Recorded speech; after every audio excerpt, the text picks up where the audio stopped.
বিদায় উহুদের ময়দানে যাইব গো। কে যেন ঘোষণা করেছে আল্লাহ নবী দুনিয়ার জমিনে নাই, আল্লাহ নবী দুনিয়াতে নাই, আমি হানজালা দুনিয়াতে থাকতে চাই না। আমার প্রাণের নবী দুনিয়াতে নাই, আমি হানজালা দুনিয়ার জমিনে থাকতে চাই না। ও বিবি বিদায় আমি উহুদের ময়দানের দিকে যাব, উহুদের ময়দানের দিকে যাব। এবার হানজালা সেটা দেওয়ার আমার প্রাণের স্বামী আপনি না আল্লাহ নবী রাহমাতুল আলামিনের কাছ থেকে রুখসত আনলেন, আপনারা ছুটি আনলেন। তবে নবী আমার স্বামী আপনি উহুদের ময়দানে যান, আমার কোনো আপত্তি নাই, কোনো আপত্তি নাই। তবে প্রাণের স্বামী গোসলটা করে পবিত্র হয়ে যান, কারণ গোসল ফরজ, গোসল অপবিত্র যায় না। দেখেন হানজালার মহব্বত কতটুকু আর আমরার মহব্বত কতটুকু। হানজালা জবাব দেয়, আমি গোসল করে যাব। আমি কার জন্য গোসল করব? আমার নবী দুনিয়াতে নাই, আমি হানজালা গোসল করব। এখন প্রাণের স্ত্রী না, আমি যুদ্ধ আমি কি করতে পারবো না, গোসল করতে পারবো না। হাতের মধ্যে তলোয়ার নিয়া হযরত হানজালা রাদিয়াল্লাহু তাআলা উহুদের ময়দানে চলে যায়, উহুদের ময়দানে চলে যায়। উহুদের ময়দানে আল্লাহর নবীর সাহাবী হযরত হানজালা রাদিয়াল্লাহু তাআলা যাওয়ার পরে যুদ্ধ করতে আরম্ভ করলেন, যুদ্ধ করতে আরম্ভ করলেন। যুদ্ধ করতে করতে করতে দেখা যায় এক পর্যায়ে হযরত হানজালা রাদিয়াল্লাহু তাআলা তিনি শাহাদাত বরণ করলেন। এবার যখন আল্লাহর নবী রাহমাতুল্লাহ উহুদের ময়দানে যখন বললেন, উহুদের ময়দানে যেহেতু সাহাবায়ে কেরাম শাহাদাত বরণ করেছে, তাদের লাশটাকে একত্রিত করিয়া বিনা গোসলে তাকে দাফন করিয়া দাও, বিনা গোসলে দাও, বিনা গোসলে দাফন করিয়া দাও। কিয়ামতের ময়দানে মুসিবতের দিন তাদেরকে শহীদি মর্যাদা দেওয়া হবে, এদেরকে শহীদের তালিকায় তাদের নাম ওঠানো হবে, আল্লাহর দরবারে তারা উপস্থিত হবে। আল্লাহ দিনের জন্য প্রাণ দিয়েছি, দিনের জন্য জীবনটা দিয়েছি।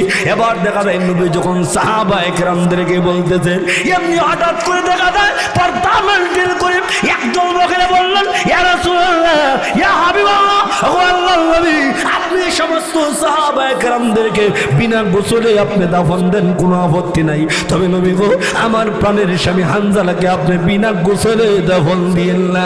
কেন দিব না? আমার হানজালাকে আমি ছুটি দিলাম। হানজালা কোথা থেকে আসলো? নবী গো, আপনার খবর পাইয়া হানজালা উহুদের ময়দানে চলে আসলে আমার নবীজি হানজালা গোসল ফরজ হয়েছে, হানজালাকে আপনি বিনা গোসলে দাফন দিয়েন না। এবার আল্লাহর নবী সাহাবায়ে কেরাম থেকে বললেন, হে সাহাবায়ে কেরাম, দেখো তো দেখি আমার হানজালার লাশ কোথায়, হানজালার লাশ কোথায়? এবার যখন সাহাবায়ে কেরাম যখন উহুদের ময়দানে লাশ যখন খুঁজতে আরম্ভ করলেন, কিন্তু দেখা যায় হানজালার লাশ দেখা যায় না। কিরে ব্যাপারে কি কিছুই বুঝলাম না, হানজালার লাশ গেল কোথায়? তাদের মধ্যে একটা কথা আসলো, মনে হয় হানজালা যে বিনা গোসল আছে, আল্লাহ মনে হয় রাগ করে ফেলতেন, আল্লাহ মনে হয় গুসা করে ফেলতেন। হানজালা বিনা অপবিত্র হইয়া উহুদের ময়দানে আসছে। কিন্তু কিছুক্ষণ পর দেখা যায় আল্লাহর নবী বিশ্ব নবী রাহমাতুল আলামিনের দরবারে আয়েশা হযরত জিবরাইল আমিন বলে, ইয়া রাসূলুল্লাহ, ইয়া হাবিবাল্লাহ, ও নবীজি মন ঘাবড়াবেন না, মন ঘাবড়াবেন না। নবী গো, হানজালা দুনিয়ার জমিনে গোসল না করলে কি হবে? ও নবীজি, আমার মহান আল্লাহ হানজালাকে এত মহব্বত করেছেন, এত ভালোবাসেছেন, আল্লাহ হানজালাকে উঠায় নিয়েছেন। ও নবীজি, মহান আল্লাহ নিজ যাইতে হানজালাকে জান্নাতি গোসল আল্লাহ করাইতেছে। সদতালায় আল্লাহর নবী বিশ্ব নবী রাহমাতুল আলামিন এই পৃথিবীর জমিনে যেই দিন জন্মগ্রহণ করলেন, জন্মগ্রহণ করাকে নিয়ে কিছু ইখতিলাফ আছে, কিন্তু মতানৈক্য আছে। কেউ বলেছেন আল্লাহ নবী যেই দিন দুনিয়ার জমিনে জন্মগ্রহণ করেন, কেউ বলেছেন 570 খ্রিস্টাব্দে, কেউ বলেছেন 571 খ্রিস্টাব্দে, কেউ বলেছেন 8ই রবিউল আউয়াল, কেউ বলেন 9ই রবিউল আউয়াল, কেউ বলেন 10ই রবিউল আউয়াল। যাই হোক, আল্লাহ নবী বিশ্ব নবী রাহমাতুল আলামিন 12ই রবিউল আউয়াল সোমবার দিন আল্লাহ নবী দুনিয়ার জমিনে জন্মগ্রহণ করলেন। যেই দিন জন্মগ্রহণ করেন, আল্লাহ নবী জন্মগ্রহণ করার সাথে সাথে পারস্যের 1000 বছর অগ্নি পূজারীরা অগ্নিকণ্ড আগুন জ্বালাইয়া তারা পূজা করত। আল্লাহ নবীর জন্মের সাথে সাথে পারস্যের 1000 বছরের অগ্নিকণ্ড পর্যন্ত নিভিয়া যায়। তাতেই প্রবল হয় হক প্রতিষ্ঠিত, বাতিল ধ্বংস, বাতিল ধ্বংস, হক প্রতিষ্ঠিত। আল্লাহ নবী দুনিয়ার জন্য জন্মগ্রহণ করলেন। যেই দিন আল্লাহ নবী জন্মগ্রহণ করেন, এই পৃথিবীর জমিনের মধ্যে সর্বপ্রথম সবচাইতে বেশি খুশি হয়েছিল নবীজির চাচা, নবীজির চাচা আবুল আহাব। এত খুশি হয়েছিল, এত খুশি হয়েছিল, নবীজির চাচা আবুল আহাবকে গিয়া তার বান্দি শোয়েবা গিয়া বলল, এ আমার মুরিদ, আপনার ভাতিজা মুহাম্মদ অর্থাৎ আব্দুল্লাহর ঘরে একটা সন্তান জন্মগ্রহণ করেছে, খুব সুন্দর টুকটুক একটা সন্তান জন্মগ্রহণ করেছেন। আমার শিখবতবাসী ভালো করে জানিয়ে রাখেন, এই পৃথিবীর জমিনের মধ্যে সর্বপ্রথম সবচাইতে বেশি খুশি হয়েছিল আবুল আহাব। শুধু খুশি না, খুশি হওয়ার পরে ওই দুইটা আঙ্গুল দেখাইয়া তার বান্দি শোয়েবাকে চিরতরে আজাদ করে দিয়েছে। এবার আপনাদের কাছে জানতে চাই, খুশি কম না বেশি? কেন তো আবুল আহাব আল্লাহ নবী বিশ্বনবী রাহমাতুল আলামিন জীবন আদর্শ গ্রহণ করে নাই, রাসূলুল্লাহ সাল্লাল্লাহু আলাইহি সাল্লামের চরিত্র আখলাক গঠন করে নাই, যার কারণে আবুল আহাব জাহান্নামে। কিন্তু আমরা যদি আল্লাহ নবী মুহাম্মদুর রাসূলুল্লাহ সাল্লাল্লাহু আলাইহি সাল্লামের জীবন আদর্শ গ্রহণ না করি, রাসূলের চরিত্র যদি আমাদের মধ্যে না থাকে, রাসূলের আখলাক যদি আমাদের মধ্যে না থাকে, আমাদের ঠিকানা হবে জাহান্নাম। কথা বলেন ঠিক কিনা? আল্লাহ নবী বিশ্বনবী রাহমাতুল আলামিন এই পৃথিবীর জমিনে যেই দিন জন্মগ্রহণ করলো, আল্লাহ নবী জন্মের সাথে সাথে আমেনা বলেন, বিশ্বের মানুষেরা রে, আমি যখন আমার সন্তানের দিকে তাকাইলাম, তাকায় দেখি আমার সন্তান নাভি কাটা অবস্থায় জন্ম নিয়েছে। কি কাটা অবস্থায়? সাধারণত এই পৃথিবীর জমিনে সন্তান জন্ম নেওয়ার পরে মা চাচিরা নাভি কাটে, সাধারণত এটাই হয়। শুধু তা না, আমেনা বলেন, আমার সন্তান দুনিয়ার জমিনে যখন ভূমিষ্ঠ হয়েছে, এই দুনিয়ার জমিনে সন্তান জন্ম নেওয়ার পরে সন্তানগুলা যখন বড় হয়, 5 বছর, 6 বছর, 7 বছর, এরপরে কিন্তু মুসলমানি করা হয়, অর্থাৎ খতনা, অর্থাৎ খতনা। কিন্তু আমেনা বলেন, আমার সন্তান মুহাম্মদ পৃথিবীর জমিনে আসার পরে আমি আমার সন্তানের দিকে তাকাইলাম, তাকায় দেখি আমার সন্তান মুহাম্মদ মুসলমানি অর্থাৎ খতনা অবস্থায় জন্ম নিয়েছে।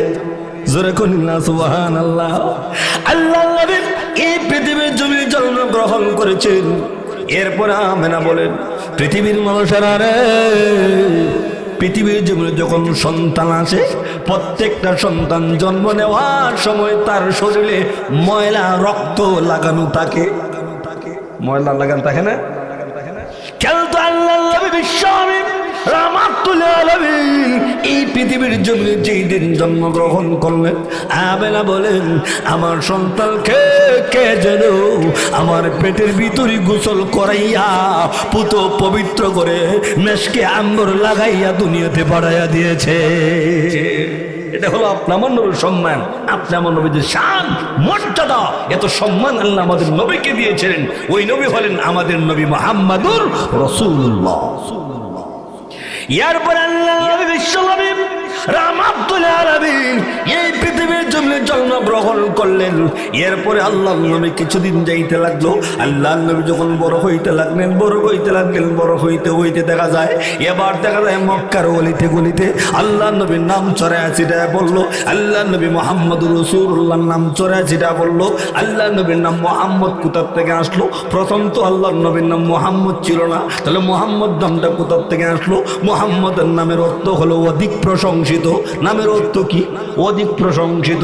আল্লাহ নবী মুহাম্মদুর রাসূলুল্লাহ সাল্লাল্লাহু আলাইহি সাল্লাম এই দুনিয়ার জমিনে যেই দিন জন্মগ্রহণ করলেন, আমেনা বলেন, আমি যখন আমার সন্তানের চেহারার দিকে তাকাইলাম, তাকায় দেখি চেহারাটাও মুহাম্মদ। আমি আমার সন্তানের কপালের দিকে তাকাইলাম, তাকায় দেখি কপালটাও মুহাম্মদ, অর্থাৎ অধিক প্রশংসিত, অধিক প্রশংসিত।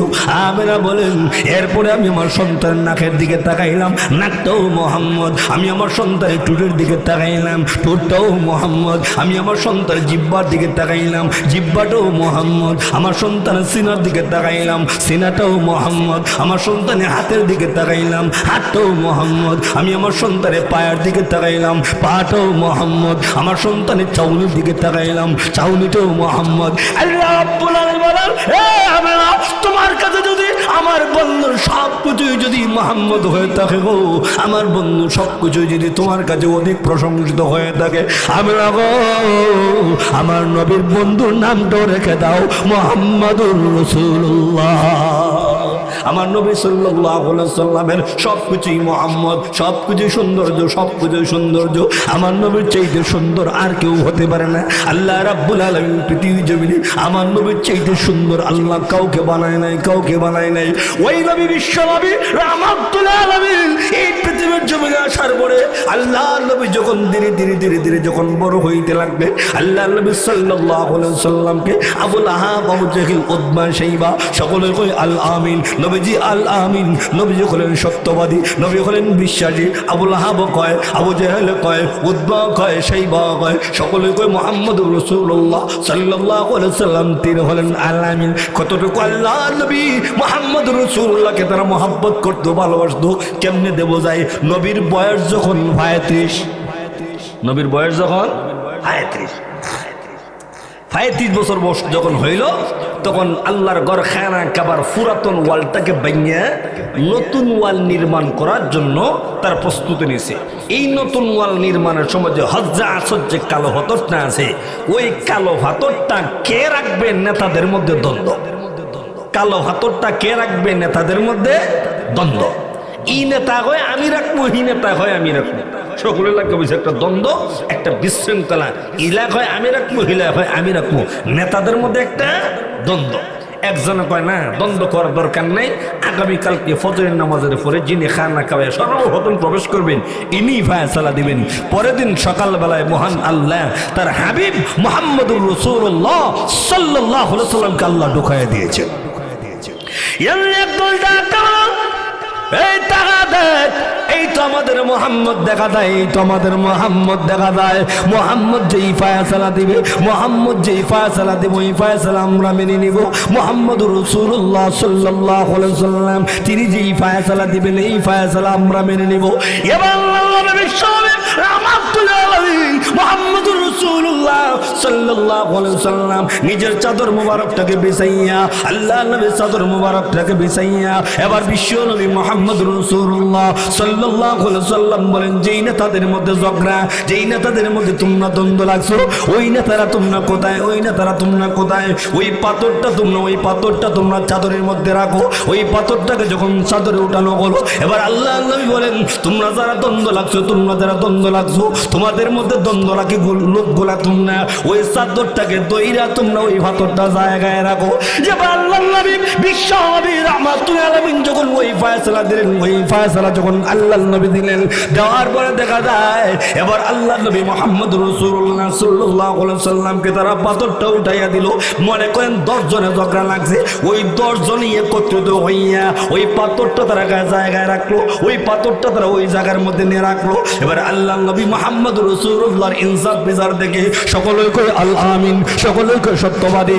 আল্লাহ নবী বিশ্ব নবী রাহমাতুল্লাহ আলাইহি তিনি ইনসাফ বিচার করেন, তিনি ইনসাফ বিচার করেনওয়ালা, তিনি ইনসাফ বিচার করেন। আল্লাহ নবী মুহাম্মদুর রাসূলুল্লাহ এত সুন্দর বিচার করেন, সকলেই আল্লাহ নবীকে আল আমিন কইতো, সকলেই সত্যবাদী কইতো, নবীকে এত মহব্বত করতো, এত ভালোবাসতো। সকলের মধ্যে দেখা যায় আল্লাহ নবীর নাম ছড়ায় ছিটায় পড়েছে। এবার যখন আল্লাহ নবীর বয়স যখন 40 বছর হয়ে যায়, 40 বছরের ভিতরে আল্লাহ নবী মুহাম্মদুর রাসূলুল্লাহ কোনদিন বলে নাই তুমি আমাকে নবী মানতে হবে। 40 বছরের ভিতরে আল্লাহ নবী কোনদিন বলে নাই আমাকে তোমরা নবী মানতে হবে, আমাকে নবী মানলে তোমরা নামাজ পড়তে হবে, আমাকে নবী মানলে তোমরা সুদ খাইতে পারবে না, ঘুষ খাইতে পারবে না, জিনা করতে পারবে না, আর একজনের সম্পত্তি তোমরা লন্ডন করতে পারবে না। আল্লাহ নবী রাহমাতুল্লাহ আলাইহি 40 বছর পর্যন্ত নবীজি কোনদিন বলেন নাই তোমরা আমাকে নবী মানো। 40 বছর পর্যন্ত রাসূলুল্লাহ সাল্লাল্লাহু আলাইহি সাল্লাম তাদের কাছে বলেন নাই লা ইলাহা ইল্লাল্লাহ, আল্লাহ ছাড়া কোনো ইলাহ নাই, আল্লাহ ছাড়া কোনো মাবুদ নাই, আল্লাহ ছাড়া কোনো উপাসনা নাই। রাসূল বলেন নাই 40 বছর পর্যন্ত। রসুল বলেন নাই? এখন আলামিন কয় নবীজি সত্যবাদী। দেখা যায় আলামিন উতবা সাইবা সকলে কয় নবীজিকে সত্যবাদী। কিন্তু 40 বছর পরে যখন আল্লাহ নবী রাহমাতুল আলামিন যখন বললেন, হে বেঈমান কাফের মুশরিকরা, আমাকে নবী বলতে হবে লা ইলাহা ইল্লাল্লাহ, আল্লাহ ছাড়া কোনো ইলাহ নাই, আল্লাহ ছাড়া কোনো মাবুদ নাই, আল্লাহ ছাড়া কোনো উপাসনা নাই, আমাকে তোমরা নবী মানতে হবে। আমাকে নবী মানলে চন্দ্র পূজা করতে পারবে না, সূর্যের পূজা করতে পারবে না, কালিমার পূজা করতে পারবে না, দেবদেবীর পূজা তোমরা করতে পারবে না। এবার যখন আল্লাহর নবী রাহমাতুল আলামিন এই কথা যখন সমাজের সামনে যখন তুলে ধরলেন, এমনি আবু লাহাব আবু জাহেল ঘরে বাপরে বাপ, এতদিন পর্যন্ত মোহাম্মদ রে ইসলাম বালা, এখন থেকে মোহাম্মদ যেমন তেমন বেড়া না। এতদিন পর্যন্ত মোহাম্মদকে বলছিলাম মোহাম্মদুর রাসূলুল্লাহ খুব বালা, এবার দেখি মোহাম্মদ বাপ দাদার ধর্মের মধ্যে খালি মারছে। স্বার্থ আঘাত করলে কেউ হাওরে বালা হয় না। এমনি সকলে খুব মহব্বত করে। খালাঞ্জের হুজুর ইখলাসুর রহমানে মহব্বত মানুষ কম করে না, কিন্তু হক কথা কইলেই দেখা যায় কেউ বালা হয় না, কথা হয় না। সুদের কথা কোন, ঘুষের কথা কোন, জিনার কথা কোন, ব্যভিচারের কথা কোন, সম্পত্তি লুণ্ঠনের ওয়াজ যদি করেন কালাঞ্জরা মোল্লা মোটামুটি ঠিক আছে, কারণ হক কথা কেউ ভালো হয়। যাইব রাহমাতুল আলামিন মানুষের সামনে তুলে ধরলেন লা ইলাহা ইল্লাল্লাহ, আল্লাহ ছাড়া কোনো ইলাহ নাই, আল্লাহ ছাড়া কোনো মাবুদ নাই, আল্লাহ ছাড়া কোনো উপাসনা নাই। আমাকে নবী বললে তোমরা চন্দ্র পূজা করতে পারবে না, আমাকে নবী বললে সূর্যের পূজা করতে পারবে না, আমাকে নবী বললে দেবদেবীর পূজা করতে পারবে না, আমাকে নবী বললে কালিমার পূজা করতে পারবে না। এমনি আবু জাহেল আবু লাহাব কয় আরে বাপ রে বাপ, মুহাম্মদ তো যেমন তেমন বেড়া না। এবার দেখা যায় আল্লাহর নবীর বিপক্ষে দেখা যায় আবু জাহেল আবু লাহাব উতবা সাইবা সকলেই চলে যায়। আল্লাহর নবী মুহাম্মদুর রাসূলুল্লাহ সাল্লাল্লাহু আলাইহি ওয়াসাল্লাম যখন দিনের দাওয়াত দেয়, এখন দিনের দাওয়াত দিতে গিয়ে বাধা দিতে কেমনে? রাসূলের কোনো দোষ হয় না তালাইয়া, কেমনে দোষ পাইব?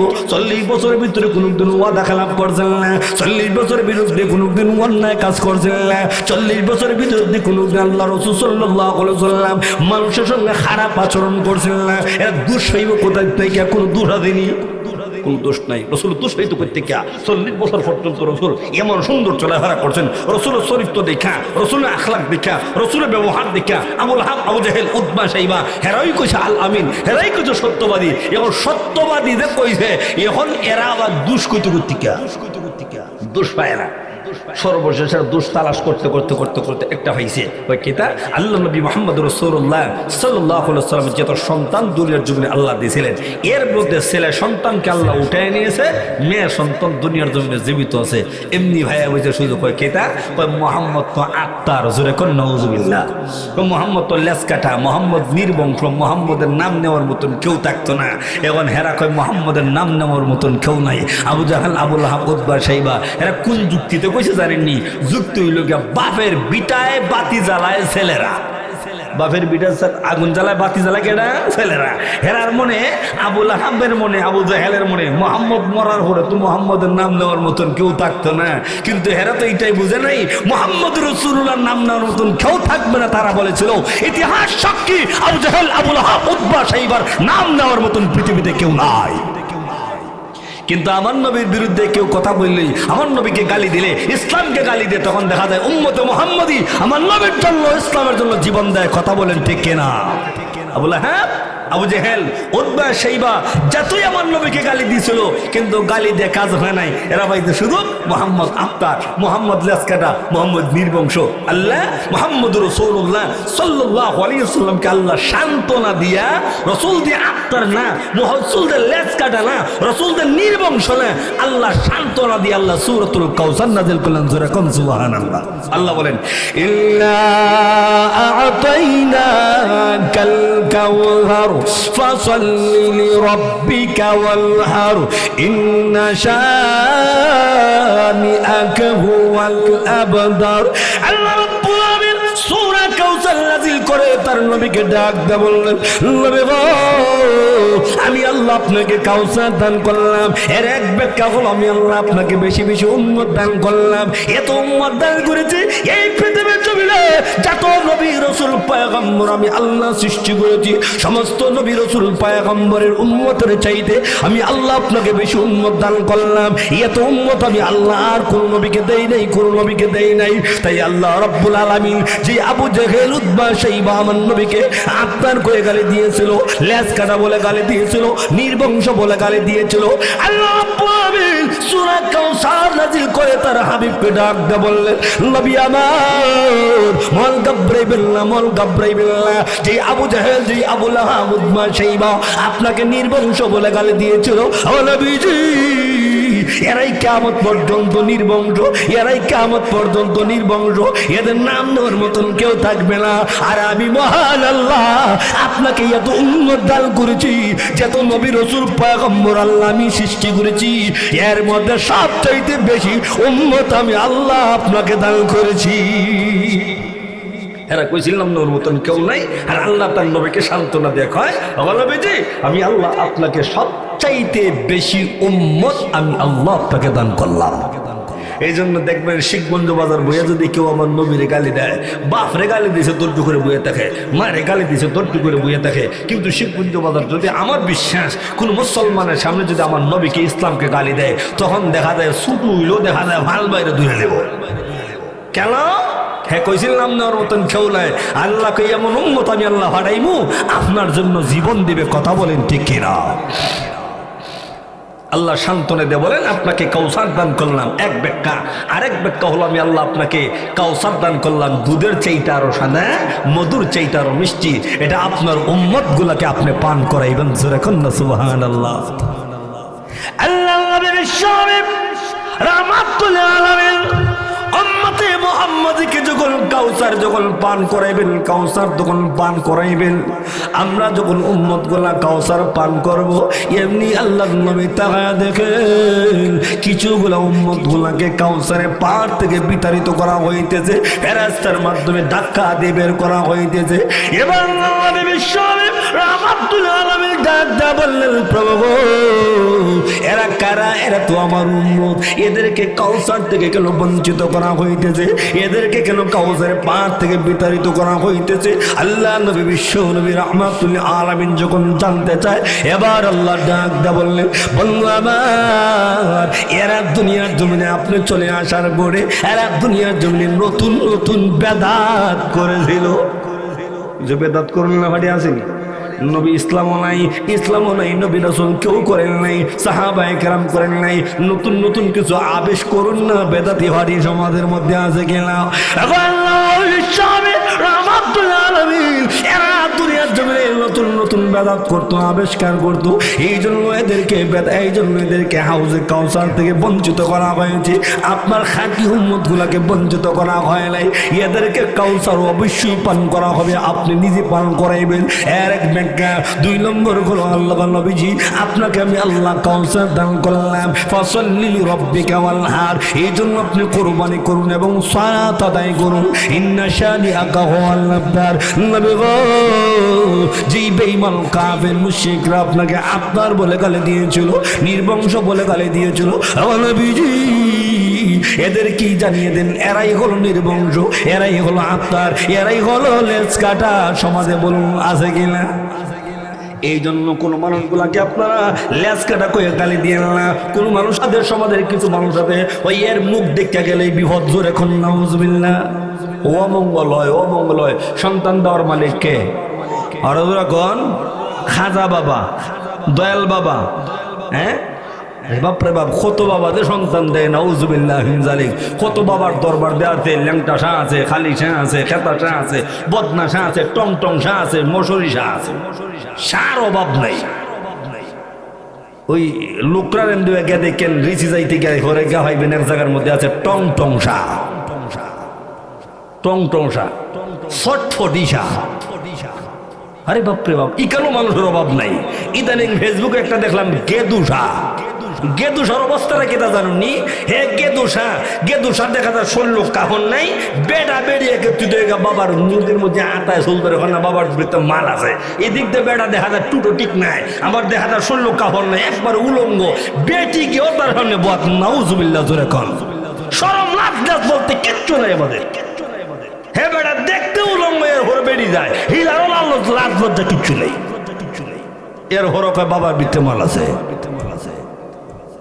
আল্লাহু আকবার। আল্লাহ এদের থেকে হেফাজত করো, সকলে বলেন আমিন।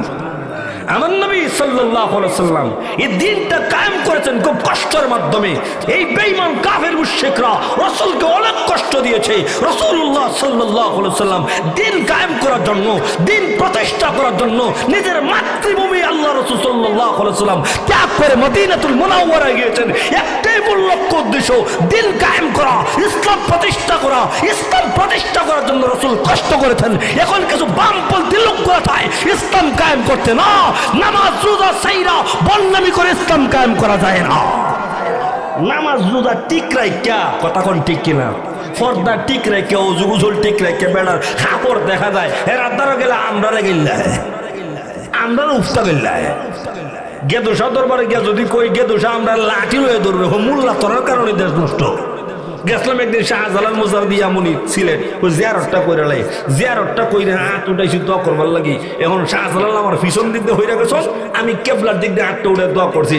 এমনি আমার ওইটা একটা এখানে একটা খাদিম দেখতে হয়, মোল্লা হল তোমরা লাগি আজকে দেশের অবস্থা এইরকম আমারে কইতেছে। এখন কথা ধরছিলাম আরেকজন, ভাই মাথার দরকার নাই, কারণ ছায়া দেখুন সকল ওই একপন্থী কিল একটা মারি ধরতো না, একলাম তো হারা যাইব। হেরা আমরা হয়, আমরা কারণে দেশের অবস্থা এইরকম, আর হেরাদের দেশ নষ্ট করতেছে, হেরার খবর নাই। নবীজি সাল্লাল্লাহু আলাইহি ওয়াসাল্লাম দিন প্রচার করেছেন খুব কষ্টের মাধ্যমে। তিয়ারি না, কুরমা হুলাও হল ভাইয়ালিতে খাই নিতাম না। নবীজি ইসলামের জন্য অনেক কষ্ট করেছেন, কথা বলেন ঠিক কিনা। রাসূলুল্লাহ সাল্লাল্লাহু আলাইহি ওয়াসাল্লাম ইসলামের জন্য দন্দান মুবারক শহীদ করেছেন। রাসূলুল্লাহ সাল্লাল্লাহু আলাইহি ওয়াসাল্লাম তায়েফের ময়দানে রাসূলকে রক্তাক্ত করা হয়েছে, একটাই মূল লক্ষ্য উদ্দেশ্য দিন ইসলাম কায়েম করা, কথা বলেন ঠিক কিনা। কেমনে বোঝায়? তায়েফের ময়দানে রাসূলুল্লাহ সাল্লাল্লাহু আলাইহি ওয়াসাল্লামকে কষ্ট দিয়েছে, উহুদের ময়দানে রাসূলুল্লাহ সাল্লাল্লাহু আলাইহি ওয়াসাল্লামকে কষ্ট দিয়েছে। আল্লাহর নবী মুহাম্মদ রাসূলুল্লাহ সাল্লাল্লাহু আলাইহি ওয়াসাল্লাম উহুদের ময়দানে যাবেন যুদ্ধ করার জন্য। এবার আল্লাহর নবী বিশ্বনবী রাহমাতুল আলামিন 1000 সাহাবী নিয়ে উহুদের ময়দানে যখন রওনা দিবেন, ভালো করে বুঝেন আমার শিখ বন্ধুবাজি, আল্লাহর নবী রাহমাতুল লিল আলামিন 1000 সাহাবী নিয়ে আল্লাহর নবী উহুদের ময়দানে রওনা দিলেন। ইতিমধ্যে দেখা যায় রাস্তার মধ্যে 300 সাহাবী অর্থাৎ আল্লাহর নবী রাহমাতুল লিল আলামিনকে বলতেছে, ও নবীজি উহুদের ময়দানে যেতে পারবো না, বিভিন্ন সমস্যা অজুহাত দেখাইয়া মুনাফিকরা পিছন দিক দিয়ে চলে যায়।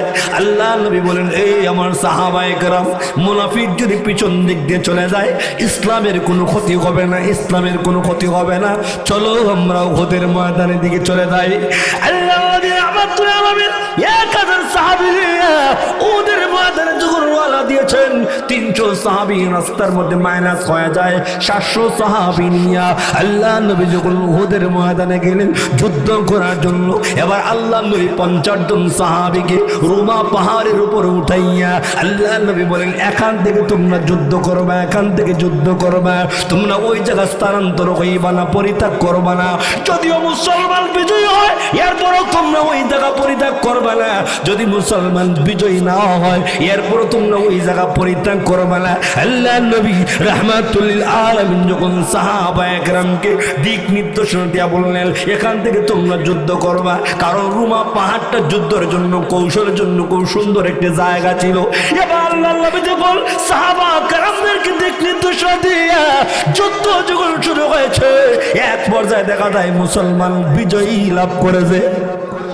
মুসলমান যখন বিজয় লাভ করলো, এবার দেখা যায় রুমা পাহাড়ের উপর যে সাহাবায়ে কেরাম এদের মধ্যে একটা শত্রুভঙ্গ দেখা দিয়েছে, মতানৈক্য দেখা দিয়েছে। কিছু সাহাবী কয় গনিমতের মাল নেওয়ার জন্য আমাকে নিচে যাইতে হবে, আবার কিছু সাহাবী কয় না, আল্লাহ নবী নিষেধ করেছেন আমি নিচের দিকে যাইতে পারবো না। কিন্তু কিছু সাহাবী আল্লাহ নবী রাহমাতুল লিল আলামিনের কথাটাকে না মাইনা তারা গনিমতের মাল নেওয়ার জন্য নিচের দিকে যখন চলে আসে, তখন আল্লাহ নবীর একজন সাহাবী নাম হলো খালিদ বিন রাদিয়াল্লাহু তাআলা আনহু, তখন তিনি মুসলমান হন নাই, তিনি দূর থেকে লক্ষ্য করে দেখেন ওই যে রুমা পাহাড়ের মধ্যে একটা ছত্রভঙ্গ দেখা দিয়েছে, মুসলমানের মধ্যে একটা মতানৈক্য দেখা দিয়েছে। কিছু সাহাবী দেখা যায় নিচের দিকে নামে আসছে গনিমতের মাল নেওয়ার জন্য। এবার হযরতে খালিদ বিন রাদিয়াল্লাহু তাআলা আনহু এবার তিনি তার সাথীদেরকে ডাক দিয়ে বললেন, সাথীরা রে তাহা দেখ, ওই মুসলমানদের মধ্যে একটা ছত্রভঙ্গ দেখা দিয়েছে, চলো রুমা পাহাড়ের দিকে চলে যাই, ওই জায়গার থেকে যুদ্ধ করতে খুব ভালো লাগবে, খুব ভালো লাগবে, আমরা চলো রুমা পাহাড়ের দিকে চলে যাই। এবার আল্লাহর নবী রাহমাতুল আলামিন বিশ্ব নবী মুহাম্মদুর রাসূলুল্লাহ সাল্লাল্লাহু আলাইহি ওয়াসাল্লাম সহ যুদ্ধের ময়দানে এবার দেখা যায় রুমা পাহাড়টা ঘেরাও করে ফেলছে। ওই দিক দিয়ে দেখা যায় যুদ্ধ আরম্ভ হয়েছে। 10 জন সাহাবী আল্লাহর নবী মুহাম্মদুর রাসূলুল্লাহ সাল্লাল্লাহু আলাইহি ওয়াসাল্লামকে বেষ্টনী করে বসা। 10 জন সাহাবী বললেন, ইয়া রাসূলুল্লাহ, ইয়া হাবিবাল্লাহ, আল্লাহর নবী কোন বেঈমান কাফের মুশরিক আপনার উপরে কোন একটা ফুলের ছিটা পড়তে দিব না, আমাদের জীবন চলে যায়, এরপর আপনার আঘাত পড়তে দিব না। 10 জন সাহাবী আল্লাহর নবীকে ঘেরাও করে বসা। যুদ্ধ যখন আরম্ভ হয়েছে, এক পর্যায়ে দেখা যায় যুদ্ধ করতে এক পর্যায়ে দেখা যায় 10 জনের মধ্যে দেখা যায় 8 জন সাহাবী শাহাদাত বরণ করে ফেললেন। বাকি রইলেন 2 জন সাহাবী। একজনের নাম হলো হযরতে কাদাদা রাদিয়াল্লাহু তাআলা আনহু, একজন সাহাবীর নাম হলো আবু দাজালা রাদিয়াল্লাহু তাআলা আনহু। এবার সাহাবীরা ডাক দিয়ে বললেন, ইয়া রাসূলুল্লাহ, ইয়া হাবিবাল্লাহ, আল্লাহর নবী কোন বেঈমান কাফের মুশরিক আপনার মধ্যে একটা ফুলের ছিটা আমাদের থাকতে দিতে পারবেন না। যুদ্ধ যখন আরম্ভ হয় এবার আল্লাহর নবীকে লক্ষ্য করে যখন বেঈমানরা যখন তীর মারে, সাহাবীরা ওই দিক দিয়ে চলে যায়। এইভাবে করতে দেখা যায় একজন সাহাবীর অবস্থা এমন হয়েছে, ওই সাহাবীর একটা চোখ দেখা যায়, একটা চোখের মধ্যে একটা তীর পড়ে যায়। চোখটা যখন খুলে যায়, এবার আল্লাহর নবীর কাছে যায়, ইয়া রাসূলুল্লাহ, ইয়া হাবিবাল্লাহ, আমার নবীজি এইরকম অবস্থা। এবার আল্লাহর নবী দেখা যায় হাতের মধ্যে চক্ষুটা নিলেন, আবার চক্ষু লাগায় দিলেন, আগের চাইতে আবার ভালো হয়ে গিয়েছে। এবার সাহাবী আবার যুদ্ধ করতে আরম্ভ করলেন। এক পর্যায়ে দেখা যায় ওই সাহাবী দুনিয়ার জমিন থেকে চলে যায়, বাকি রইলেন একজন সাহাবী। এবার দেখা যায় সাহাবীকে যখন লক্ষ্য করে যখন তীর মারতে আরম্ভ করলো, আল্লাহর নবী রাহমাতুল আলামিনকে হেফাজত করার জন্য ওই সাহাবী চতুর্দিক দিয়ে দেখা যায় বেষ্টনী করা, যেই দিক দিয়ে তীর আসে ওই দিক দিয়ে দেখা যায় আল্লাহর নবীকে হেফাজত করার জন্য ওই সাহাবী তীরের সামনে চলে যায়। কিছুক্ষণ পর দেখা যায় আল্লাহর নবীর ওই সাহাবীও দুনিয়ার জমিন থেকে চলে যায়। এবার আল্লাহর নবী রইলেন শুধু একা। একটা বেঈমান সুযোগ পেয়ে যায়, প্রাণের নবী স্বামী রাহমাতুল আলামিন, দু জাহানের বাদশা নবী রাহমাতুল আলামিনকে সুযোগ পেয়ে যায় একটা তীরের আঘাত করলো। আল্লাহর নবী যুদ্ধের কৌশলের জন্য একটা হেলমেট ব্যবহার করেছিলেন, লোহার একটা হেলমেট ব্যবহার করেছিলেন। একটা বেঈমান যখন সুযোগ বইজা আঘাত করলো, আল্লাহর নবী রাহমাতুল আলামিন লোহার টুকরাটা বাইগা একই জায়গার মধ্যে তিনটা ইনজুরি। নবীজি সাল্লাল্লাহু আলাইহি ওয়াসাল্লাম জমিনের মধ্যে পড়ে গেলেন। জমিনে যখন পড়ে গেলেন, এবার দেখা যায় কে যেন একটা ঘোষণা করে দিল, কাদ কুতিলা মুহাম্মদ সাল্লাল্লাহু আলাইহি ওয়াসাল্লাম, নবী নাই রে, দুনিয়ার জমিনে নবী নাই। এই ঘোষণা শোনার পরে এতক্ষণ পর্যন্ত হযরত আবু বকর রাদিয়াল্লাহু তাআলা বীর বিক্রমের মতন যুদ্ধ করতেছিলেন। এতক্ষণ পর্যন্ত হযরত ওমর রাদিয়াল্লাহু তাআলা বীর বিক্রমের মতন যুদ্ধ করতেছিলেন। এবার দেখা যায় ছত্রভঙ্গ দেখা দিয়েছে। আল্লাহর নবীর সাহাবী হযরত ওমর রাদিয়াল্লাহু তাআলা ডাক দা বললেন, বেঈমানরা রে, আয় যুদ্ধ কর। যেই জমিনে নবী নাই আমি ওমর থাকতে চাই না, যেই জমিনের মধ্যে নবী নাই আমি আবু বকর থাকতে চাই না। এমন মহব্বত ছিল, এমন ভালোবাসা ছিল, সাহাবায়ে কেরামের মধ্যে ছত্রভঙ্গ দেখা দিয়েছিল। নবীর জন্য সকলেই পাগল, নবীর জন্য সকলেই পাগল। আল্লাহর নবীর আরেকজন সাহাবী নাম হলো হযরত হামজালা রাদিয়াল্লাহু তাআলা। আল্লাহর নবী রাহমাতুল আলামিন হামজালা রাদিয়াল্লাহু তাআলা সদ্য বিবাহ করবেন, এই জন্য রুখসত দিলেন। এ হামজালা, যাও, তোমাকে ছুটি দিলাম, তোমাকে রুখসত দিলাম, তুমি বিবাহের পয়গামের দিকে চলে যাও। হামজালা রাদিয়াল্লাহু তাআলা সদ্য নতুন বিবাহিত বিবাহ করেছেন। যখন হামজালা রাদিয়াল্লাহু তাআলা গোসল করার জন্য যখন তিনি উঠলেন, ওঠার সময় যখন তিনি ঘরের মধ্যে গেলেন, মস্ক হাতে নিয়ে ফরজ গোসল করার জন্য পানি যখন ঢালবেন, কে যেন ডাক দিয়ে বলতেছেন, তোমরা কারা গো? উহুদের ময়দানে আল্লাহর নবী রাহমাতুল আলামিনকে শাহাদাত বরণ করে দিয়েছে। নবী নাই, দুনিয়ার জমিনে নবী নাই। এবার হযরত হামজালা রাদিয়াল্লাহু তাআলা যুদ্ধ ধীরে ধীরে গোসল করার জন্য হাতের মধ্যে মস্ক নিয়েছিলেন, তিনি পবিত্র হবেন, তিনি পানি ঢালবেন। এবার দেখা যায় হানজালার হাত থেকে মস্কটা জমিনে পড়ে যায়। জমিনে পড়ে গিয়া নতুন সদ্য বিবাহিত স্ত্রীর কাছে গিয়া বললেন, বিবেক বিদায় দেয়, উহুদের ময়দানে যাইব গো।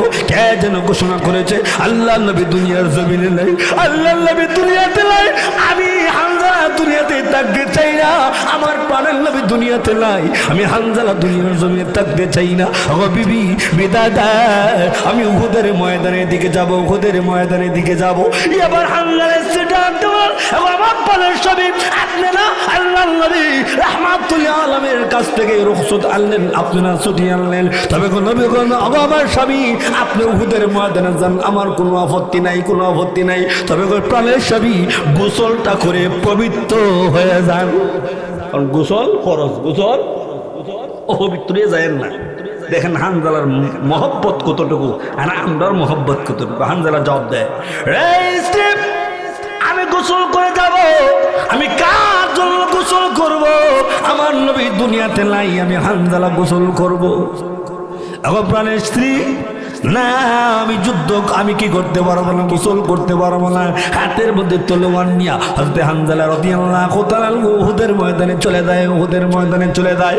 উহুদের ময়দানে আল্লাহর নবীর সাহাবী হযরত আল্লাহ রাদিয়াল্লাহু তাআলা যাওয়ার পরে যুদ্ধ করতে আরম্ভ করলেন, যুদ্ধ করতে আরম্ভ করলেন। যুদ্ধ করতে করতে করতে দেখা যায় এক পর্যায়ে হযরত হানজালা রাদিয়াল্লাহু তাআলা তিনি শাহাদাত বরণ করলেন। এবার যখন আল্লাহর নবী রাহমাতুল্লাহ উহুদের ময়দানে যখন বললেন, উহুদের ময়দানে যেহেতু সাহাবায়ে কেরাম শাহাদাত বরণ করেছে, তাদের লাশটাকে একত্রিত করিয়া বিনা গোসলে তাকে দাফন করিয়া দাও, বিনা গোসলে দাও, বিনা গোসলে দাফন করিয়া দাও। কিয়ামতের ময়দানে মুসিবতের দিন তাদেরকে শহীদি মর্যাদা দেওয়া হবে, এদেরকে শহীদের তালিকায় তাদের নাম ওঠানো হবে, আল্লাহর দরবারে তারা উপস্থিত হবে। আল্লাহ দিনের জন্য প্রাণ দিয়েছি, দিনের জন্য জীবনটা দিয়েছি। এবার দেখা যায় নবী যখন সাহাবায়ে কেরামদেরকে বলতেছেন, এমনি হঠাৎ করে দেখা যায় পর্দা মেনটেন করে একদল লোকেরা বললেন, ইয়া রাসূলুল্লাহ, ইয়া হাবিবাল্লাহ, ও আল্লাহর নবী, আপনি সমস্ত সাহাবায়ে কেরামদেরকে বিনা গোসলে আপনি দাফন দেন, কোনো আপত্তি নাই। তবে নবী গো, আমার প্রাণের স্বামী হানজালাকে আপনি বিনা গোসলে দাফন দিয়েন না। কেন দিব না? আমার হানজালাকে আমি ছুটি দিলাম, হানজালা কোথা থেকে আসলো? নবী গো, আপনার খবর পাইয়া হানজালা উহুদের ময়দানে চলে আসলে আমার নবীজি হানজালা গোসল ফরজ হয়েছে, হানজালাকে আপনি বিনা গোসলে দাফন দিয়েন না। এবার আল্লাহর নবী সাহাবায়ে কেরাম দেখে বললেন, হে সাহাবায়ে কেরাম, দেখো তো দেখি আমার হানজালার লাশ কোথায়, হানজালার লাশ কোথায়? এবার যখন সাহাবায়ে কেরাম যখন উহুদের ময়দানে লাশ যখন খুঁজতে আরম্ভ করলেন, কিন্তু দেখা যায় হানজালার লাশ দেখা যায় না। কিরে ব্যাপারে কি কিছুই বুঝলাম না, হানজালার লাশ গেল কোথায়? তাদের মধ্যে একটা কথা আসলো, মনে হয় হানজালা যে বিনা গোসল আছে, আল্লাহ মনে হয় রাগ করে ফেলতেন, আল্লাহ মনে হয় গুসা করে ফেলতেন। হানজালা বিনা অপবিত্র হইয়া উহুদের ময়দানে আসছে। কিন্তু কিছুক্ষণ পর দেখা যায় আল্লাহর নবী বিশ্ব নবী রাহমাতুল আলামিনের দরবারে আয়েশা হযরত জিবরাইল আমিন বলে, ইয়া রাসূলুল্লাহ, ইয়া হাবিবাল্লাহ, ও নবীজি মন ঘাবড়াবেন না, মন ঘাবড়াবেন না। নবী গো, হানজালা দুনিয়ার জন্য গোসল না করলে কি হবে?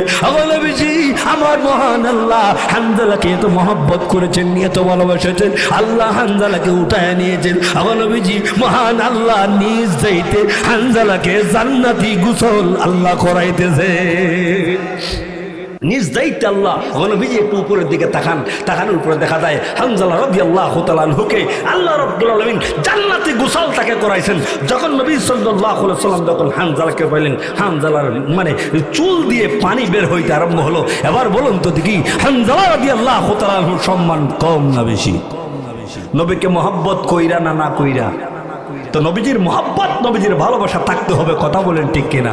ওই আবু বকর রাদিয়াল্লাহু তাআলা আমার রাদিয়াল্লাহু তাআলা উহুদের ময়দানে তারা বলতেছেন, নবী নাই, নবী নাই, আমি আবু বকর থাকতে চাই না, আয় যুদ্ধ কর, আমি দুনিয়ার জন্য থাকতে চাই না। হঠাৎ করে দেখা যায় পিছন দিক দিয়ে কে যেন ডাক দিয়ে বলতেছে, আবু বকর, ও উমর, আমি নবী মরি নাই, এখনো তোমাদের মধ্যে জিন্দা আছি।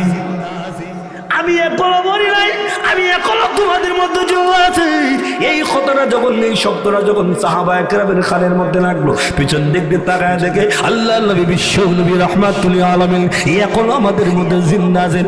এবার দেখা যায় সাহাবায়ে কেরাম আবার তেজ আসলো, সকলেই নবীজির দরবারে যায়, গিয়া বলেন ইয়া রাসূলুল্লাহ, ইয়া হাবিবাল্লাহ, আগো নবীজি আমরা এইরকম শুনেছিলাম। এবার আল্লাহর নবী রাহমাতুল আলামিন এই চারের মধ্যে দেখা যায় তিনটা ইনজুরি দেখা যায়, একই জায়গার মধ্যে তিনটা ইনজুরি।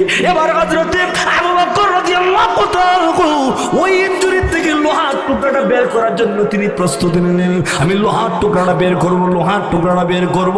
যখন হযরতে আবু বকর রাদিয়াল্লাহু তাআলা প্রস্তুতি নিলেন লোহার টুকরাটা বের করবেন, এমনি পিছন দিক দিয়ে কে যেন ডাক দিয়ে বললে, আবু বকর আল্লাহর কসম লোহার টুকরাটা তুমি বের করো না, লোহার টুকরাটা বের করো না। এবার হযরতে আবু বকর রাদিয়াল্লাহু তাআলা বলেন, কে আমাকে পিছন দিক দিয়ে ডাকলো? আমি একটু পিছন দিক দিয়ে তাকাইলাম, তাকায় দেখি গো ওই সাহাবী আর কেউ নয়, ওই সাহাবী হলো হযরতে আবু উবাইদা ইবনুল জাররাহ।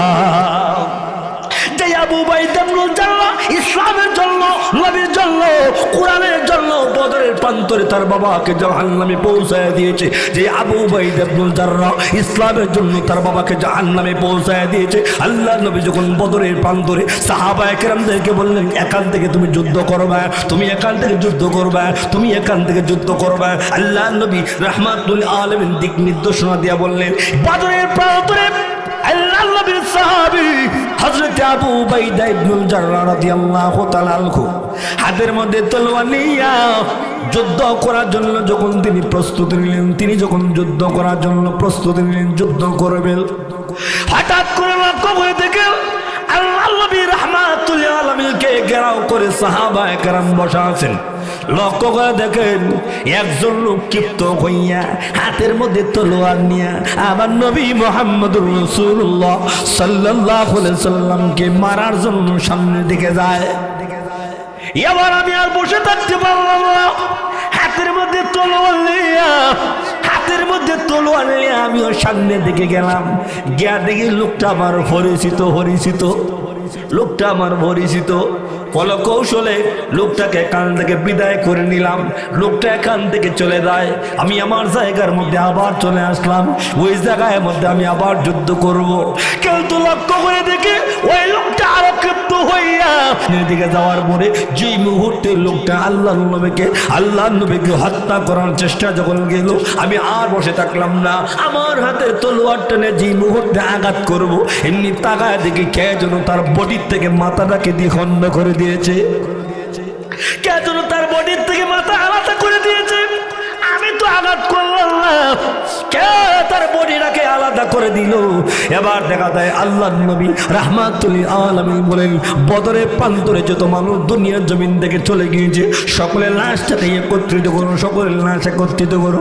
হঠাৎ করে দেখা যায় একজন লোকের বডি আছে, মাথা নাই, বডি আছে কি নাই, মাথা নাই। এবার আল্লাহর নবী বলেন তার মাথাটা একটু সন্ধান করো। সন্ধান করে আনা হলো, আনা দেখা যায় মাথাটা যখন বডির লোকে লাগাইলেন, দেখা যায় ওই লোকটা আর কেউ নয়, ওই লোকটা হলো সম্মানিত সাহাবী আবু উবাইদা ইবনুল জাররাহর পিতা, ইসলামের জন্য জাহান্নামে পৌঁছেছে। ওই আবু উবাইদা ইবনুল জাররাহ বলে, আবু বকর রে, আবু বকর আল্লাহর কসম লোহার টুকরাটা তুমি বের করো না, আমাকে লোহার টুকরা বের করার একটু সুযোগ দাও। হযরত আবু বকর বলেন, আমি থাকতে পারলাম না। তখন আমি আবু উবাইদা ইবনুল জাররাহকে লোহার টুকরাটা বের করার সুযোগ দিলাম। এবার বলুন সাহাবায়ে কেরাম ইসলামের জন্য কত কষ্ট করেছেন, আমার প্রাণের নবী বিশ্ব নবী রাহমাতুল আলামিন ইসলামের জন্য কত কষ্ট করেছেন, দ্বীনের জন্য নবীজি কষ্ট করেছেন। তাই আমরা দ্বীনের জন্য যেই নবী কষ্ট করেছেন ওই নবীর সিরত আখলাক গঠন করার দরকার আছে কিনা, আরো জোরে কোন দরকার আছে কিনা। তাই নবীজির সিরত, নবীজির আখলাক আমাদের মধ্যে পিটন করেন। নবীজির আখলাক যদি না থাকে, নবীজির চরিত্র যদি না থাকে, নবীজির চরিত্র যদি না থাকে, আল্লাহর কাছে আমরা জবাব দিতে পারবো না। আল্লাহ রাব্বুল আলামিন আমাদের নবীকে এই দুনিয়ার জমিনে রাহমাতুল লিল আলামিন বলায় প্রেরণ করেছেন।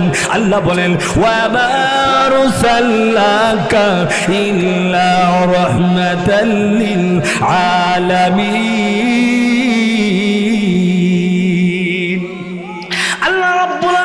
সমস্ত জগৎবাসীর জন্য আমাদের নবী হলেন রাহমাতুল রাহমাতুল লিল আলামিন, বেঈমান কাফের জন্য নবী রাহমাতুল লিল আলামিন, বেনামাজির জন্য রাহমাতুল লিল আলামিন।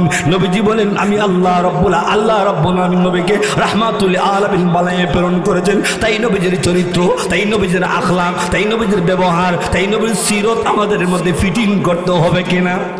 আর জোরে কাল আম্মা জান আয়েশা রাদিয়াল্লাহু তাআলার কাছে সাহাবা کرام প্রশ্ন করলেন, ও আম্মা জান, আল্লাহর নবীর চরিত্র সম্পর্কে একটু আমাদেরকে শোনায় দাও। আল্লাহর নবীর চরিত্র সম্পর্কে কে জানো? আম্মা জান আয়েশা বলেন, তোমরা কি কোরআন পড়ো নাই? হ্যাঁ, আমরা কোরআন পড়েছি। আম্মা জান আয়েশা বললেন, সাহাবীরা রে, জেনে রাখো 30 পারা কোরআন হলো আমার নবীর চরিত্র। আর জোরে বলেন না সুবহানাল্লাহ। 30 পারা কোরআন হলো আমার নবীর চরিত্র। তুমি যে দিক দিয়ে তাকাও ওই দিক দিয়ে তুমি তার সমাধান পাইয়া যাইবা। তুমি কোরআনকে একটু জিজ্ঞাসা করো না, কোরআন বলো তো দেখি আল্লাহ নবী মুহাম্মদুর রাসূলুল্লাহ সাল্লাল্লাহু আলাইহি ওয়াসাল্লাম কোথায় জন্মগ্রহণ করেছেন তুমি জানো কিনা? তুমি কোরআনকে যদি প্রশ্ন করো, কোরআন জবাব দেয় আমি কেন জানবো না? আমার নবী জন্মগ্রহণ করেছেন লা উকসিমু বিহাদাল বালাদ। এ কোরআন বলো তো দেখি আল্লাহর নবী কোন শহরে বসবাস করতেন তুমি জানো কিনা? কোরআন জবাব দেয় কেন জানবো না? ওয়াহাদাল বালাদিল আমিন। তুমি কোরআনকে বলো কোরআন আল্লাহর নবী মুহাম্মদ রাসূলুল্লাহর নামটা সম্পর্কে কি জানো? কোরআন জবাব দেয় কেন জানবো না? ওয়া মা মুহাম্মাদুন ইল্লা রাসূল, মুহাম্মাদুর রাসূলুল্লাহ। তুমি কোরআনকে বলো কোরআন আল্লাহর নবীর চেহারা সম্পর্কে কি জানো? কোরআন জবাব দেয় কেন জানবো না? ওয়াদ-দুহা ওয়াল-লাইলি ইযা সাজা। তুমি কোরআনকে বলো কোরআন আল্লাহর নবী যে কথাবার্তা বলতেন তা সম্পর্কে কি জানো? কোরআন জবাব দেয় কেন জানবো না? ওয়া মা ইয়ানতিকু আনিল হাওয়া ইন হুয়া ইল্লা ওয়াহয়ু ইউহা। তুমি কোরআনকে বলো কোরআন আল্লাহর নবী অনেক সময় নীরব থাকতেন তা সম্পর্কে কি জানো? কোরআন জবাব দেয় কেন জানবো না? লা তুহাররিক বিহি লিসানাকা লিতা'জালা বিহি ইন্না আলাইনা জামাহু ওয়া কুরআনা। তুমি কোরআনকে বলো কোরআন আল্লাহর নবী রাহমাতুল লিল আলামিন অনেক সময় নীরব থাকতেন তা সম্পর্কে কি জানো? কোরআন আল্লাহর নবীর অন্তরে কি উদয় হইতো তুমি জানো কিনা? কোরআন জবাব দেয় কেন জানবো না? ফালামুওয়াল্লিনাকা কিবলাতান তারদা। রাসূল সাল্লাল্লাহু আলাইহি ওয়াসাল্লাম ডান হাত সম্পর্কে কি জানো? কোরআন জবাব দেয় কেন জানবো না? ওয়া মা রামাইতা ইয রামাইতা ওয়ালাকিন্নাল্লাহু রামা।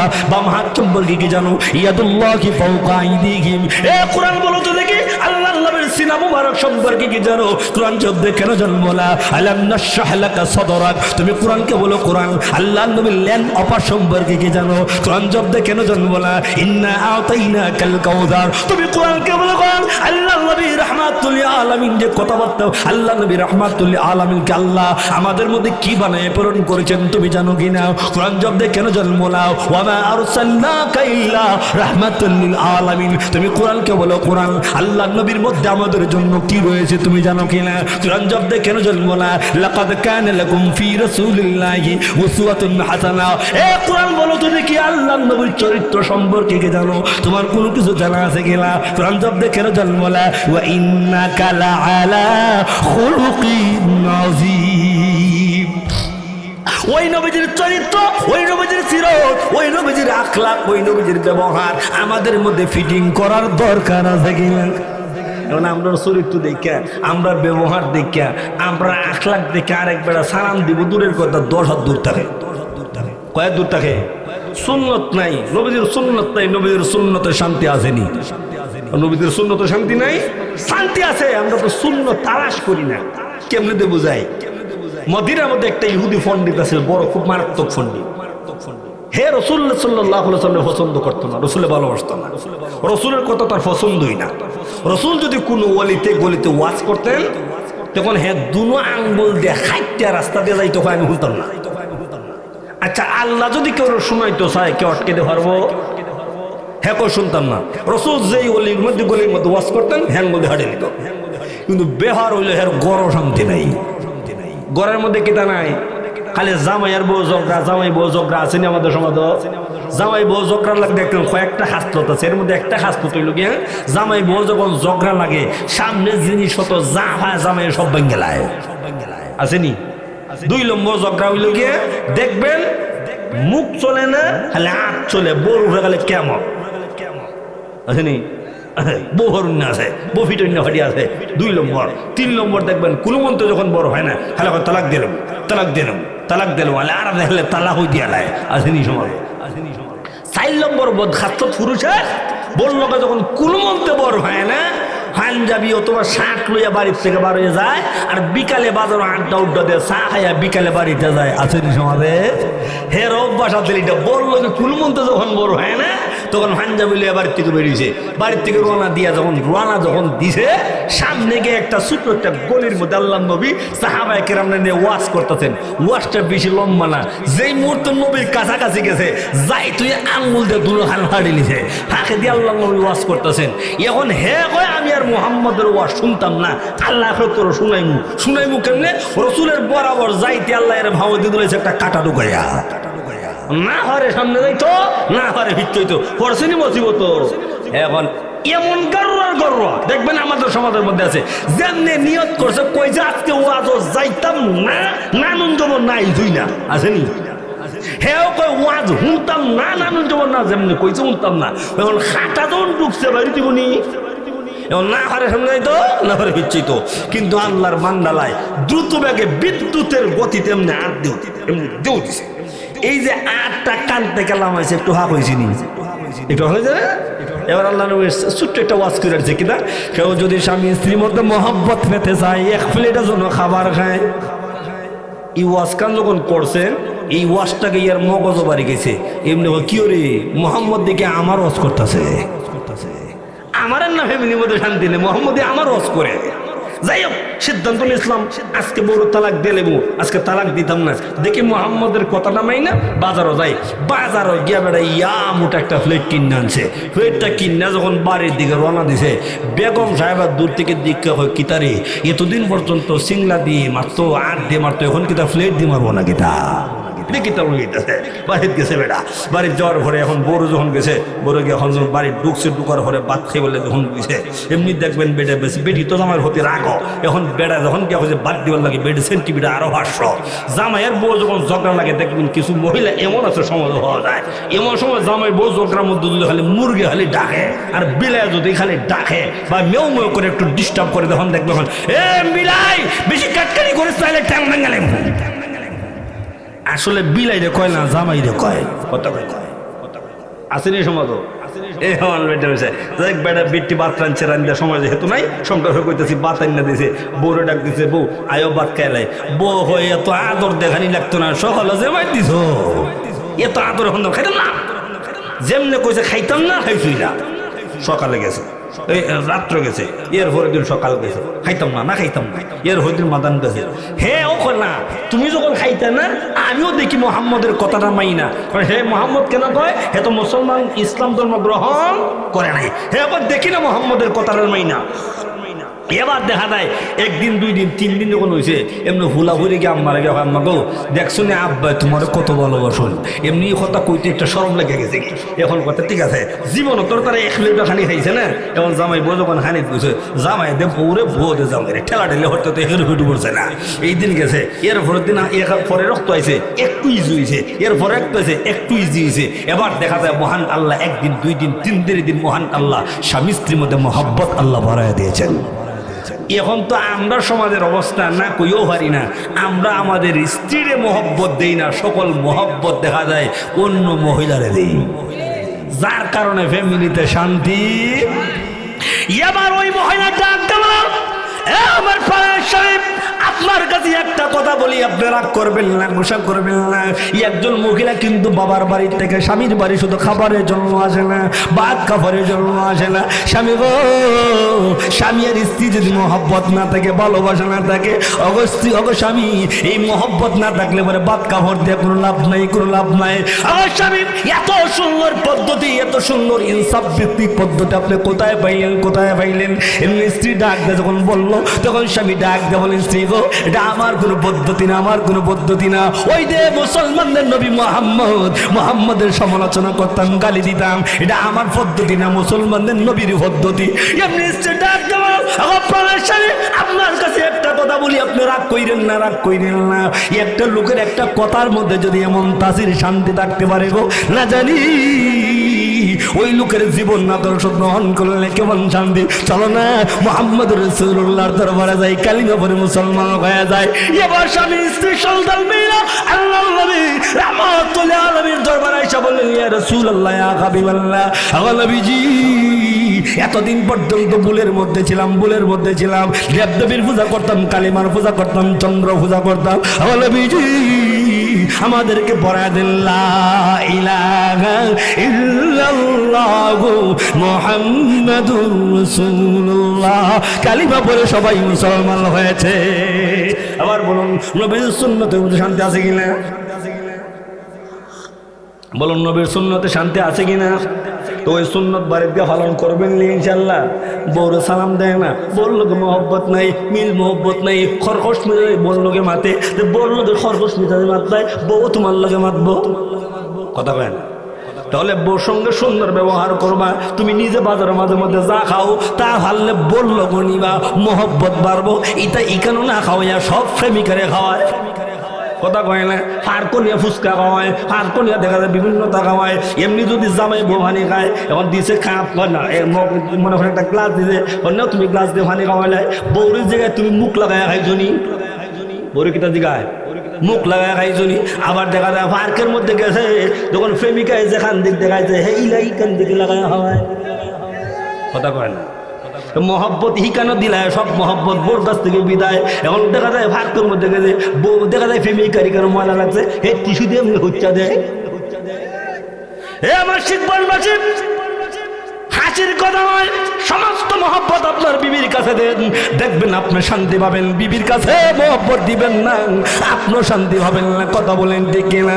তাই আল্লাহ রাব্বুল আলামিন বলেন, হে দুনিয়ার জমিনে আমার বান্দাগুলা, তোমরা আমার নবী সাল্লাল্লাহু আলাইহি ওয়াসাল্লামের সিরাত ধরো, রাসূলের সুন্নাত ধরো, রাসূলের আখলাক ধরো, রাসূলের ব্যবহার ধরলেই তার মধ্যে শান্তি পাওয়া যাবে, কথা বলেন ঠিক কিনা?